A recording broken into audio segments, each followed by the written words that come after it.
My name is Troy. I'm 31. I work rotating shifts at a distribution warehouse. The kind where you're on your feet for 10 to 12 hours and you come home smelling like cardboard and sweat. And you don't even take your boots off before you're out cold on the couch. That's important context because that's exactly where I was when my wife Gemma and her cousin Stacy decided I was content for the internet. Gemma and I had been married for 4 years together for 6. We got the apartment together when I was 25, both our names on the lease, splitting everything. Gemma worked part-time at a dental office, maybe 20 hours a week. I covered most of the rent, the car payment on our 2019 Hyundai Tucson, groceries, utilities. That was fine with me because I loved her and I figured we were building something. Stacy had been a problem from day one. She'd been living with her boyfriend Simon about 40 minutes away, but she was at our place constantly, sometimes 3 or 4 nights a week, eating our food, using our streaming accounts, treating our apartment like her personal crash pad. Every time I brought it up to Gemma, she'd tell me Stacy was family and that I was being controlling. And we'd go in circles until I just stopped bringing it up. So, here's what happened. I came home on a Thursday after a double shift, 14 hours, and I crashed on the couch, still in my work clothes. I was so done, I didn't even make it to the bedroom. I woke up the next morning, ate, showered, went back to work. Normal. The weekend came. Gemma and I did regular stuff, went grocery shopping, watched a show. Nothing weird. The following Wednesday, my coworker Francis came up to me on break and asked if I'd seen Stacy's latest TikTok. I didn't even know Francis followed Stacy, but apparently a few people at the warehouse did because she had a decent following, around 40K. Francis showed me his phone. The video was me asleep on my couch, mouth open, still in my dusty work uniform. Stacy was holding a funnel over my face while Gemma poured apple juice from a measuring cup, angling it so it looked like it was going into my mouth. They were both laughing so hard the camera was shaking. The caption said something like, "When your man works doubles but can't even make it to bed," with a bunch of crying, laughing emojis. It had over 200K views. I sat there in the break room watching this thing on loop. Francis was laughing at first, but he stopped when he saw my face. I scrolled the comments. Most of them were the usual garbage. People tagging their friends, making jokes. But one comment said something like, "Too bad it's fake. He deserves the real thing." And underneath it, Gemma's account, her actual profile picture and everything, had replied with 3 laughing emojis. Not defending me, not saying, "That's my husband. Stop." Just laughing along like I was the punchline of my own life. I drove home after my shift and Gemma was on the couch with Stacy. Both of them watching something on Stacy's iPad. I told Gemma out I needed to talk to her alone. Stacy didn't move. I told her again, "Just me and Gemma?" Stacy looked at Gemma like she was waiting for permission. And Gemma told me to just say whatever I needed to say because Stacy was going to hear about it anyway. That told me everything about where I ranked. I pulled up the TikTok on my phone and held it up and asked Gemma if she thought that was funny. If she thought filming me like that while I was unconscious from working to pay for the roof over both their heads was comedy. Gemma rolled her eyes and told me I was overreacting. That it was just a joke. That nobody even knew who I was in the video. I asked her about the comment, the one about deserving the real thing, and why she responded with laughing emojis instead of shutting it down. She said she didn't even read the comment properly. She was just reacting to the notifications. Stacy jumped in and told me I should be grateful for the exposure, that most guys would think it was hilarious, and that I had 0 sense of humor. I told Stacy this had nothing to do with her, and she needed to take the video down. She laughed and said it was her account and her content, and I couldn't make her do anything. Gemma sat there and didn't say a single word to back me up. Not one. I told Gemma that if the video wasn't down by the morning, I was done. She told me I was being dramatic and that I always threatened to leave over everything, which was not true because I had never once said that before in our entire relationship. I went to the bedroom, locked the door, and started thinking not about the video itself, honestly, about the pattern. Stacy being prioritized over me for years. Gemma letting her cousin disrespect me in my own home. The way Gemma looked at Stacy for approval before responding to her own husband. The way I'd been funding a lifestyle for two people who saw me as a joke. The video was still up the next morning. Gemma acted like nothing happened. Asked me if I wanted eggs. I didn't answer. I left for work. But something had already shifted. I wasn't just angry anymore. I was done being angry and doing nothing about it. For the first time in years, I started actually thinking about what leaving would look like. Not as a threat, but as a plan. Who was on what account, whose name was on what I'd been paying for, and what I could prove.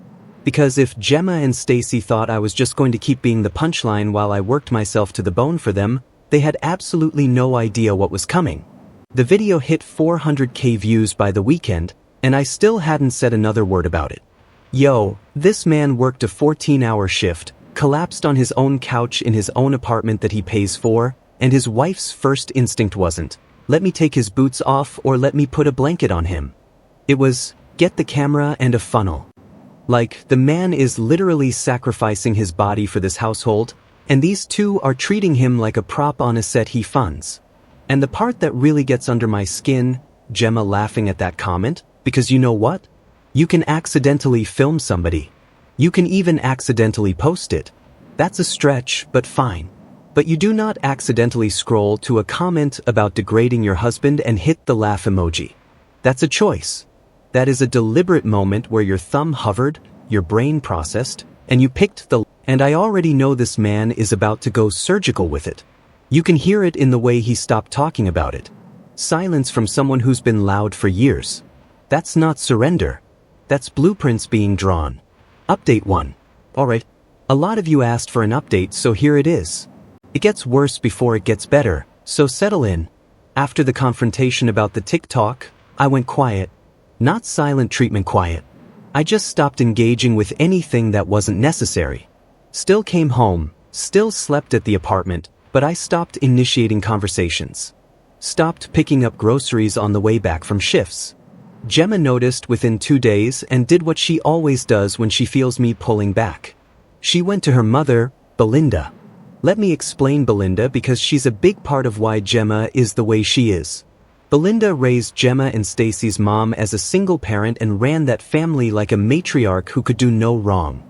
When Gemma and I got engaged, Belinda told me at a barbecue that Gemma was settling and could have done better, but she'd give me a chance because I seemed like a hard worker. Said it like she was doing me a favor. I stood there holding a paper plate with a burger on it and just nodded. Belinda never liked me and made sure Gemma knew it. Every argument we had, Belinda heard about it within the hour, and she always sided with Gemma. So, I got home from work on a Monday and Belinda was sitting at our kitchen table, not visiting, sitting there like she owned the place with Gemma and Stacy on either side like some kind of tribunal. Belinda started in immediately, told me I was making Gemma miserable over a harmless video, that I needed to grow up, that men in her generation didn't fall apart over a joke. She said Gemma had been crying every night because I wouldn't talk to her, and that if I wanted this marriage to work, I needed to apologize for my overreaction. Apologize for being filmed without my consent while unconscious, for my wife laughing at a comment suggesting I deserve to be urinated on, for being humiliated in front of hundreds of thousands of strangers. I sat down across from them and told Belinda that with all due respect, this was between me and my wife. Belinda said when it involves her daughter, it involves her. Stacy was sitting there with this smug look the entire time and at one point pulled out her phone and I asked her if she was filming this too, and she put it away fast. I turned to Gemma and told her directly she could be my wife and stand with me, or she could be Belinda and Stacy's puppet and I'd start making decisions accordingly. Gemma told me I was always making her choose and it wasn't fair. I told her she already picked every single time for years. Belinda told me if I left Gemma, nobody in the family would feel sorry for me. I told her that was fine because I had nothing left to lose. That conversation went nowhere. I knew it wouldn't, but it wasn't about changing minds anymore. I was gathering information. Here's what none of them knew. I'd spent that entire previous week going through every financial obligation tied to the apartment. The lease was in both our names. Renewal coming up in 6 weeks. The car was in my name only because my credit qualified. Insurance, my name, internet, electric, all under Troy because Troy set everything up and Gemma never bothered. Every single account was mine because I was the one who built everything. But I wasn't going to just pull the rug and disappear. That's what a pushover does. I wanted Gemma to feel exactly what I felt, humiliated and powerless in your own home with people laughing at you. I called the leasing office on my lunch break, not to break the lease, but to ask about the renewal process if only one tenant wanted to renew. The property manager told me both parties needed to agree, and if one didn't sign, it would convert to month at a higher rate. I asked what Gemma would need to qualify a loan, 3 times the monthly rent in income. Gemma made $1,400 a month part-time. Rent was $1,650.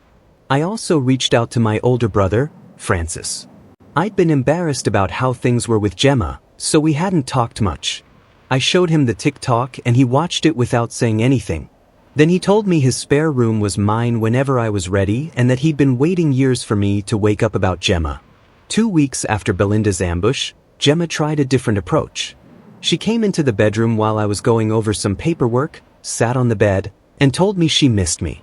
That she was sorry the video upset me, but she felt like I was punishing her. I asked her one question. Did she ask Stacy to take the video down? She said no because it would cause drama with Stacy and Belinda. I told her that was my answer. She asked what I meant, and I told her she'd find out soon enough. The video had hit 600K views, and Gemma still hadn't asked Stacy to remove it, not once. The tribunal scene at the kitchen table is one of the most disrespectful things I've heard in a long time. This man walks into his own apartment, the one he pays for, and there's a 3-person panel assembled to tell him he's the problem, and Belinda hitting him with, "Men in my generation didn't fall apart over a joke." Ma'am, men in your generation also couldn't identify a single emotion besides anger. That's not the flex you think it is. But the real tell in this whole update is something small that I think a lot of people might gloss over. When Troy asked Gemma if she'd ask Stacy to take the video down and she said no because it would cause drama. Think about what she's actually saying there. She's saying that mild awkwardness with her cousin is a bigger deal than her husband's dignity. She's saying she'd rather let 600,000 strangers laugh at the man who keeps the lights on than have one uncomfortable 5-minute conversation. That's not conflict avoidance. That's a ranking system. And Troy just found out he's below Stacy's comfort level on the priority list. And his brother Francis watching that video in silence and then just saying, "My spare room is yours." That is what family looks like. No lecture, no "well, did you try talking to her?" Just "I see." This is where it starts moving fast, so try to keep up. After that bedroom conversation where Gemma admitted she wouldn't ask Stacy to remove the video, I stopped pretending we were going to fix anything. I wasn't yelling. I wasn't arguing. I was executing. First thing I did was notify the leasing office in writing that I would not be renewing the lease. Renewal was 5 weeks out. I didn't tell Gemma. She'd get the standard notice from the office when the time came, and that was her problem to deal with. Second thing, I moved my direct deposit. I'd been sending my full paycheck into our joint checking account for years, and Gemma had her own card linked to it. I opened a new account at a different bank and switched my deposit there. Gemma didn't have login access to my employer's portal, so she wouldn't see the change until the next pay cycle when the joint account balance didn't move. I left $200 in the joint account to cover anything auto-drafted that still had my name on it, but nothing extra. Now, here's where it gets interesting. Stacy had been practically living at our apartment for months, right? She had a key Gemma gave her. She kept clothes in our hall closet, had her own shelf in the bathroom, even had mail coming to our address. I'd been tolerating it because Gemma always shut me down whenever I brought it up. But now, I didn't care about keeping the peace. I contacted the leasing office again and reported an unauthorized occupant. Our lease specifically stated only the named tenants could reside in the unit and guests staying more than 14 consecutive days needed to be added to the lease with a background check and approval. Stacy had been there for months with none of that. The property management company sent a formal notice to both Gemma and me about the violation within 3 days. Gemma lost it when she got that notice. She came at me in the kitchen demanding to know if I reported Stacy. And I told her yes because Stacy was in violation of the lease that had my name on it and I wasn't going to risk an eviction on my record because her cousin wanted free rent. Gemma called me petty and told me I was trying to control who she could have in her own home. I reminded her it was my home too. Actually more mine since I paid for most of it, and that Stacy had her own apartment with Simon 40 minutes away that she apparently never used. Gemma told me Stacy had been having problems with Simon and needed somewhere to stay. I told her that wasn't my problem and never was. This was the first time Gemma actually looked scared, not sad, not angry, but genuinely worried because the lease violation notice meant the property management could start proceedings if Stacy wasn't removed within 10 days. And Gemma knew that if we got evicted for a lease violation, that would follow both of us. So, she had to comply. Stacy had to go. Stacy didn't go quietly.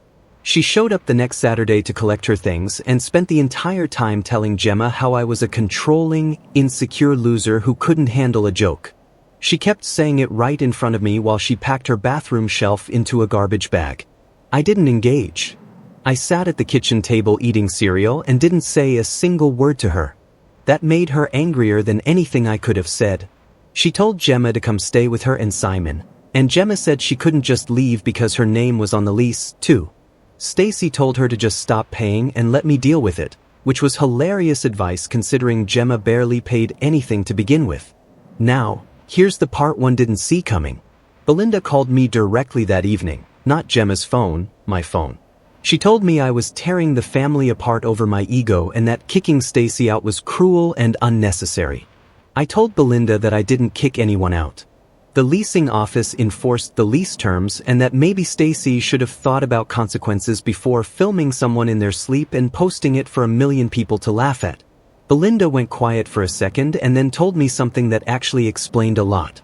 She said Stacy's TikTok account was bringing in money, that Stacy had been getting brand deals and that the video of me was one of her most successful posts and that by making Stacy's life harder, I was threatening her income. Belinda said, I should be glad Stacy was finally making something of herself instead of trying to tear her down. So that was it. That was the reason nobody wanted the video taken down. It wasn't just a joke. Stacy was profiting off of humiliating me, and Gemma and Belinda both knew it and were protecting that income stream. I was the product. My unconscious body on that couch was literally generating revenue for someone who ate my food and used my electricity while I worked doubles. I told Belinda that if Stacy's career was built on humiliating people without their consent, then her career deserved to fail, and I hung up. Belinda texted me 4 times after that. I read them all and didn't respond. The next morning, I packed a bag and drove to Francis's place. I didn't tell Gemma I was leaving. I just left. But I didn't remove my name from anything yet because the lease still had 4 weeks on it, and I needed that leverage. Gemma tried calling me 11 times that first day. I let every single one ring out. I wasn't done. Not even close. This man sat there eating cereal while Stacy packed her bathroom shelf into a garbage bag and called him every name she could think of. That is a level of composure that can only come from someone who has already emotionally left the building and is now just running the administrative side of the demolition. And honestly, the cereal detail is what makes this so perfect because that's what Stacy and Gemma never understood about Troy. They mistook his patience for weakness. For years, this dude absorbed every insult, every eye roll, every Belinda monologue. Every night, Stacy crashed on his couch eating his groceries, and they all thought, oh, he'll never do anything. He never does anything. They confused his love with submission.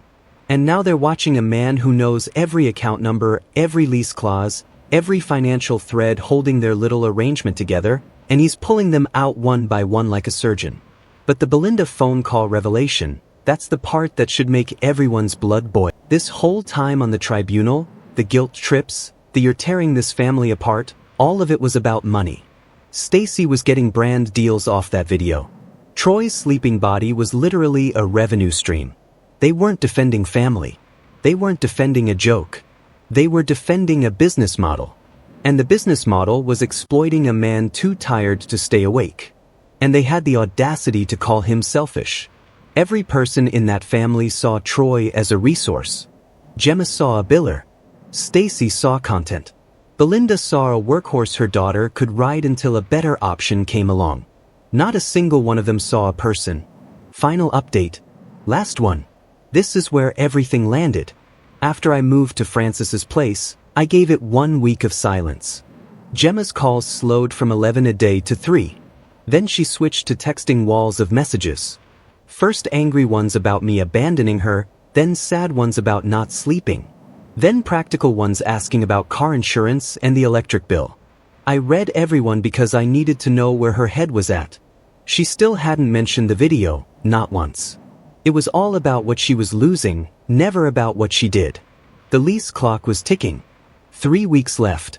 When the non-renewal notice finally arrived from the office, Gemma texted me a picture of it and said we needed to talk now. I told her I'd come by Thursday after my shift. I showed up and Gemma was alone for the first time in maybe a year. No Stacy, no Belinda, just her at the kitchen table with the notice and a stack of mail she'd been ignoring. Mostly bills going past due because the joint account was almost empty. She started by saying she knew she messed up, that she should have had Stacy take the video down immediately, that she was sorry. I let her finish. Then I asked why she was sorry now and not 5 weeks ago when I first asked. She said she didn't think I was serious. I told her that was exactly the problem. She never took me seriously because Belinda raised her to believe I was beneath her and replaceable. Gemma pushed back. She said Belinda was just protective. All mothers are like that. I told her Belinda said to my face at our engagement barbecue that Gemma was settling for me and asked if she knew. Gemma went quiet. Then said Belinda says things she doesn't mean. I told her Belinda meant every word and Gemma knew it, and that's why she never once in 6 years stood up to her mother on my behalf. Then I brought up the money. I told her I knew Stacy was earning revenue from TikTok and the video of me was one of her top posts and that she and Belinda both protected that income at my expense. Gemma said she didn't know about the brand deals until recently. I told her it didn't matter when she found out because even after knowing, she still chose Stacy's pocket over my dignity. I asked if Stacy ever offered to split any of that revenue since it was filmed in our apartment of me without consent. Gemma didn't answer. I laid out what was happening. The lease was ending. I was not renewing.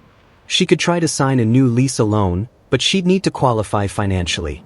The car was mine. I was taking it. Utilities were in my name, getting canceled when the lease expired. I told her every single thing she was about to lose was something I built while she and her family treated me like a joke. And I told her I'd already filed for divorce. She asked when I filed. Previous week, she asked about counseling. I said, no, counseling is for people who both want to fix something. And she'd had 5 weeks to show me that and instead sent her mother and cousin to fight her battles. Then the part I'd been waiting for. I told Gemma to let Stacy know I'd submitted a formal complaint to TikTok about the video, citing that I was filmed without consent while unconscious in a private residence with documentation of every view milestone and the comment where a stranger suggested urinating on me that my wife endorsed with laughing emojis. Stacy could take it down herself or wait for the platform to act and deal with a content violation on a monetized account. Multiple violations could mean losing monetization entirely. Stacy's career was built on my humiliation and I was pulling the foundation out. Gemma asked if this was really what I wanted. I told her what I wanted was a wife who respected me, and instead I got one who filmed me in my sleep and laughed when strangers talked about degrading me. I took the car keys off the counter and left. 3 days later, the video was gone. Stacy took it down herself. Gemma showed up at Francis's door that weekend, crying, begging me to talk. I opened the door and told her she should have asked Stacy to take it down when I asked the first time. Then I closed the door. The divorce is moving forward. Simon told Stacy to move out of their place, too, after seeing the full picture. So, Stacy is back at Belinda's. Gemma is trying to get Belinda to co-sign a new lease. Belinda told her to fix her marriage first. I work my shifts. I come home to a quiet place. Nobody is filming me, and the couch I fall asleep on is actually mine. You know what's devastating about this ending? Gemma texted him about car insurance and electric bills and past due mail and the lease notice. Walls and walls of messages and never once mentioned the video. Not once. That tells you everything about what she was mourning. She wasn't mourning her husband. She was mourning her infrastructure. Troy wasn't a partner to her. He was a subscription service she forgot to appreciate until the account got canceled. And her apology at that kitchen table. "I didn't think you were serious." That sentence is going to haunt her for the rest of her life. And it should, because what she's really admitting is that she had spent so long watching this man tolerate disrespect that she genuinely believed there was no bottom. That he would just absorb everything forever like some kind of emotional landfill. She calibrated her entire marriage around the assumption that Troy would never leave. And that's not love. That's inventory management.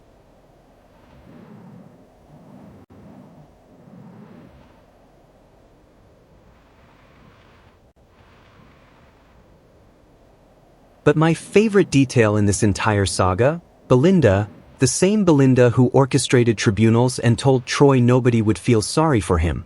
When Gemma finally needs her to co-sign a lease, Belinda says, "Fix your marriage first." Ma'am, you helped break this marriage. You sat at that kitchen table and demanded this man apologize for having boundaries. You knew your niece was making money off his sleeping body, and you defended it. And now when the consequences arrive at your door, suddenly it's Gemma's problem to fix. That whole family runs on the same operating system. Use someone until they're empty, then act shocked when they stop showing up to be used. And Troy, this man didn't scream, didn't throw things, didn't post his own revenge content. He just quietly figured out every single thread holding their world together, and pulled them all at once with the precision of someone who finally realized his silence was never respected as patience. It was exploited as permission. The couch line at the end is poetic in a way that I don't think Troy even intended. He started this story unconscious on a couch that someone else turned into content. He ended it conscious on his own couch in his own piece. That's not a revenge story. That's a man who finally woke. Thank you for watching Hidden Lies, where every story hides a secret, and every secret changes everything. If you enjoyed this journey into darkness and emotion, don't forget to subscribe and stay tuned for more unforgettable stories.